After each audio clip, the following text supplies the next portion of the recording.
उसको 50 वर्ष पूर्ण होने जा रहे हैं और उस निमित्त भारतीय जनता पार्टी संपूर्ण राष्ट्र में उस 50 वर्ष के पूर्व जो कुछ घटा था उसे वर्तमान पीढ़ी को भी जानकारी होनी चाहिए, इसलिए आपातकाल के 50 वर्ष के कार्यकाल को मना रही है और उसे लोकतंत्र हत्या दिवस के रूप में मनाने का निर्णय भारतीय जनता पार्टी ने लिया है। नागपुर शहर में उसी श्रृंखला में 25 तारीख की शाम को 5 बजे वनामती के ऑडिटोरियम में इस कार्यक्रम का आयोजन किया गया है।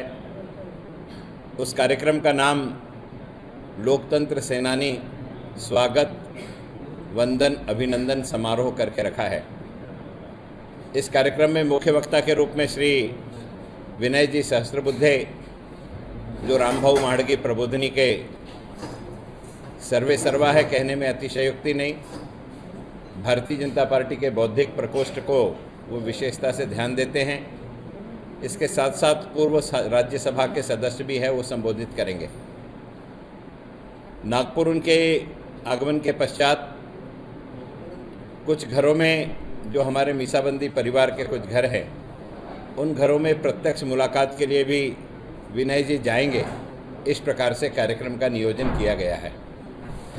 उस कार्यक्रम में नागपुर शहर में वर्तमान में जो लोग जीवित हैं उस आंदोलन के, उन लोकतंत्र सेनानियों को उस कार्यक्रम में घर से वहाँ तक लाने ले जाने की व्यवस्था ये स्थानीय कार्यकर्ताओं के माध्यम से की गई है। जिनका स्वास्थ्य आने लायक है उन्हें उस कार्यक्रम तक उपस्थिति दर्ज कराने का निवेदन व्यक्तिगत तौर पर उनके घर घर जाकर के किया है।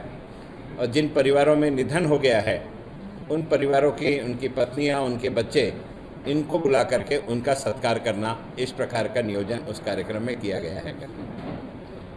इस संपूर्ण आयोजन में जब हमने प्राथमिक बैठक ली तो सभी लोकतंत्र सेनानियों का ऐसा मनोगत था कि यह जो पेंशन है, इस पेंशन में वृद्धि होनी चाहिए। साथ ही साथ में जिस प्रकार से स्वतंत्रता संग्राम सेनानियों को एक प्रमाण पत्र भारत सरकार के तरफ से मिलता है, उसी प्रकार का एक प्रमाण पत्र महाराष्ट्र सरकार के माध्यम से लोकतंत्र सेनानियों को भी मिलना चाहिए। इन लोकतंत्र सेनानियों की बात हमने माननीय देवेंद्र जी फडणवीस, जो महाराष्ट्र के मुख्यमंत्री है, उन तक पहुंचाई। 17 तारीख के कैबिनेट में उस मानधन को दुगना करने का निर्णय आदरणीय देवेंद्र जी ने लिया और साथ ही साथ में प्रशासकीय यंत्रणा के माध्यम से इन सबके घर तक वह सर्टिफिकेट पहुंचे कलेक्टर के माध्यम से, इस प्रकार का निर्देश भी उन्होंने दिया है। यह कार्यक्रम चूंकि एक राजनीतिक पार्टी का कार्यक्रम है, इसलिए इसमें वो सर्टिफिकेट नहीं बांट सकते, इसलिए कलेक्टर के माध्यम से सर्टिफिकेट उपलब्ध कराने की जिम्मेदारी आदरणीय देवेंद्र जी ने आदेश से निर्देशित करके की है।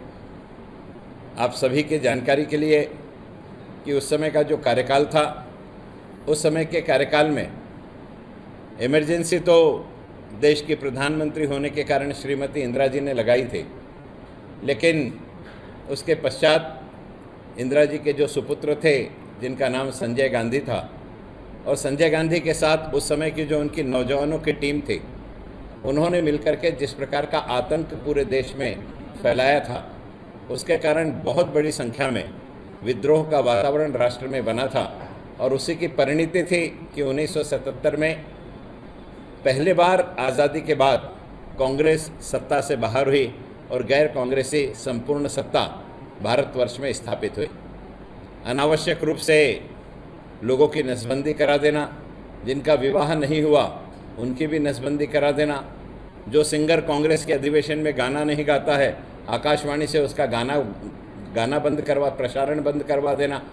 इस प्रकार के अनेक ऐसे कार्य जो सत्ता पर रहते हुए नहीं करने चाहिए, ऐसे सारे के सारे कार्य संजय जी के नेतृत्व में उनके युवा ब्रिगेड ने करी थी और इस सब की परिणति ही सत्ता परिवर्तन के रूप में मिली थी। उस समय अनेक परिवार पूर्ण रूप से उद्ध्वस्त हो गए।